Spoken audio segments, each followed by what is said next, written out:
Hi, Scorpio. Welcome to your July 2018 Astro Update. It's Raina here, and July is a jam-packed month because we have eclipses in it, and the solar eclipse is at a friendly angle to you because it is in Cancer. I will get to that in a second. As the month begins, the sun is in Cancer. And this is a fellow water sign. So there is this trine energy between these two water signs that really is great for things flowing easily to you. And this is coming from the ninth house, this Cancer energy. So the ninth house is an expansive house. It deals with philosophical matters, including God. It's the God house. And it's the house of foreign travel. You could call it a physical form of expansion. And it is the house of mental expansion in the form of university level studying or learning and teaching. And so if you combine some of those things, there may be Scorpios who are planning on teaching abroad, and something opens up for you at the time of the eclipse. But definitely with the sun in this sector for the first few weeks, you are feeling maybe more open than you typically do, Scorpio. It's almost like you've become a Sagittarius temporarily. And maybe a little bit less secretive, and you may be interested in going back to school or, as I said before, teaching at a university, maybe about traveling. And on the 9th of the month, Venus, which has been in your 10th house of career, which is a really nice place for Venus to be. That could be like getting a raise, because Venus can bring money to whatever house she travels through, but also bringing harmony, bringing charm. You may be more popular than you typically are. Then Venus goes into the 11th house of hopes and wishes. So this could all tie into something to do with a particular travel opportunity, perhaps. Something along those lines. And this is another friendly angle to you. And then the very next day, this is kind of important because Jupiter goes direct. And Jupiter has been in what sign? Scorpio. So Scorpio people may have found since March that some of that forward momentum, that good juju that has entered your life since Jupiter has gone into your sign, kind of came to a grinding halt or just wasn't as free-flowing. And if that is true for any one of you, you may breathe a sigh of relief because Jupiter goes direct on the 10th in your sign in the first house. Now, it's very important because just as it took a long time for Jupiter to get to this 13 degrees of Scorpio, now it started at 23 degrees, going back to that 13th degree. It's going to take time for it to go back up to 23 degrees. So during July, don't really expect much forward movement. It'll be more like August when things really start to rock and roll. However, I will say that just the fact that Jupiter is stationing direct is pointing to a shift in the energy. So it still should feel like a sense of improvement, even if it's barely discernible.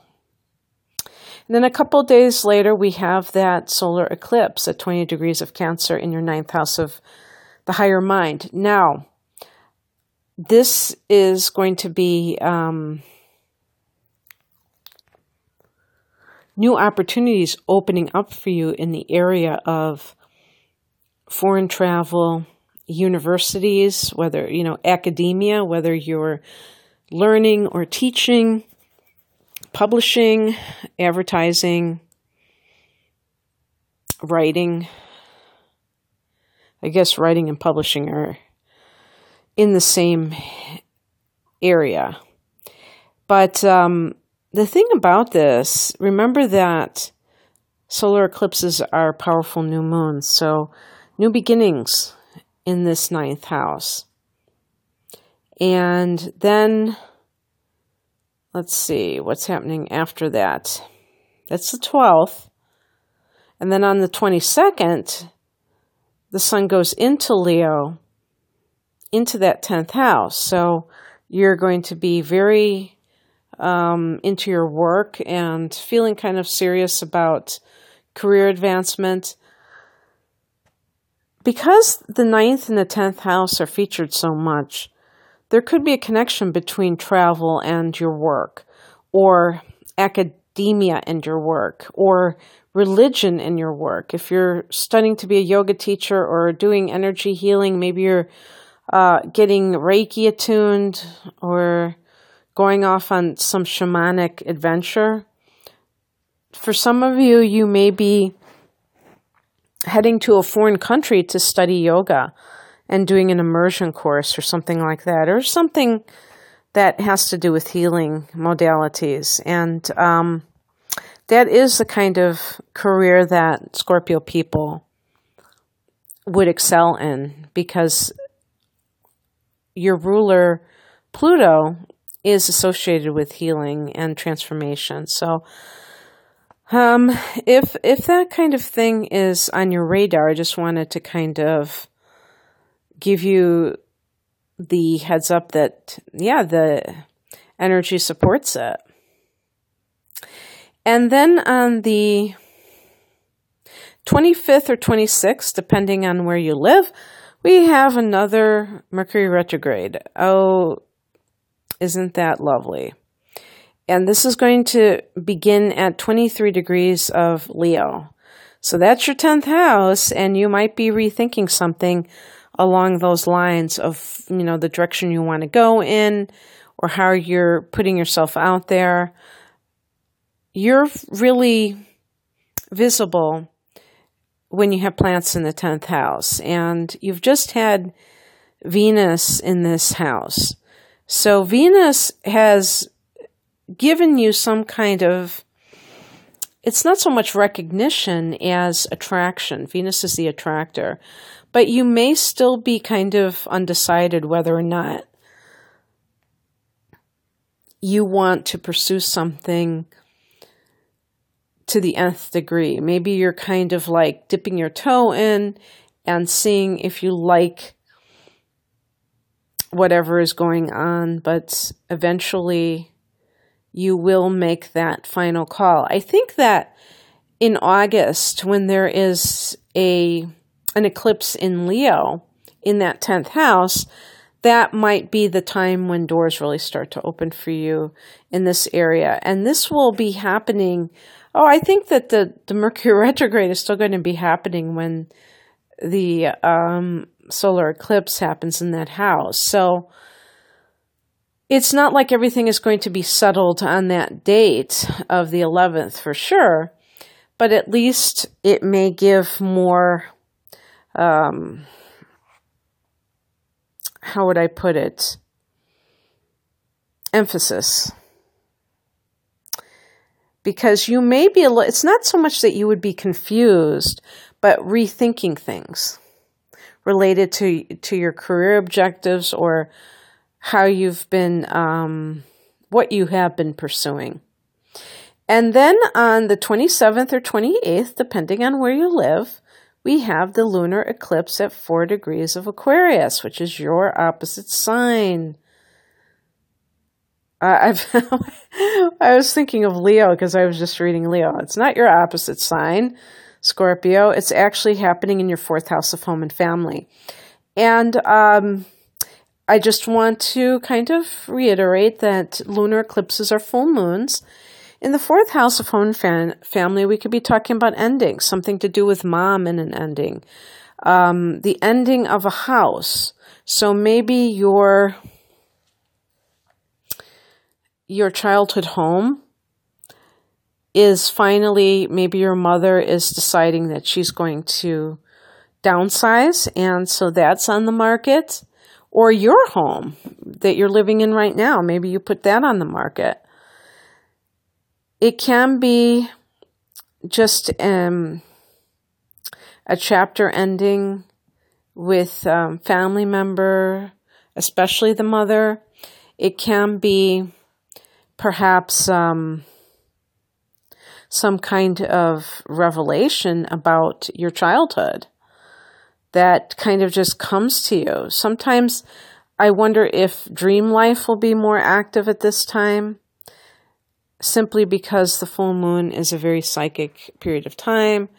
Definitely you should have heightened sensitivity about anything related to your mother or to your family of origin or your childhood.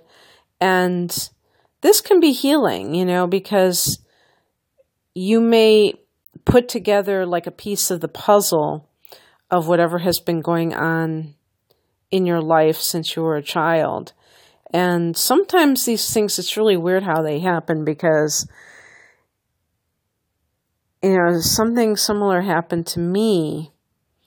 And I was like, wow, how come it takes so long? Because it's not like I'm not aware of my feelings. I'm always like thinking and trying to process how I feel and not just like shove things under the rug. But it's like you can still like kind of like come out of this daze or denial, I don't know how you would put it, and go, wow, this is really what I was dealing with growing up. And maybe you'd even have compassion for yourself if it was difficult and you realize, wow, how did I manage this?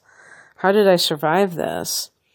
And it can be very empowering in a way, self-empowering, even if it's a little bit unnerving. Sometimes these deep insights can take us by surprise, but ultimately it's like we realize that we are enduring beings, that we're not just as fragile as we think we are. So that is an interesting way to end the month, Scorpio, and kind of more up your alley. As much as you are somebody who may like to travel, I'm sure that there are many Scorpios who like to travel. You like to, I think, travel inwards and really explore your inner world. And the water houses, the fourth house, the Cancer rules, the eighth house that you rule, and the 12th house of Pisces rules, all have to do with the inner life. Water is yin, it's interior, it's not externalized. So there may be a lot of inner work, shadow work that you're doing, and just integrating the past with who you are right now. But anyway, I hope that you enjoyed this. And if you'd like a private reading, I will link my natal chart interpretation, which is my astrology reading that covers both interpretation of your personality characteristics and talents and that kind of thing, along with looking at astrological trends that are happening for you in the next 12 months. So take care and God bless. Bye.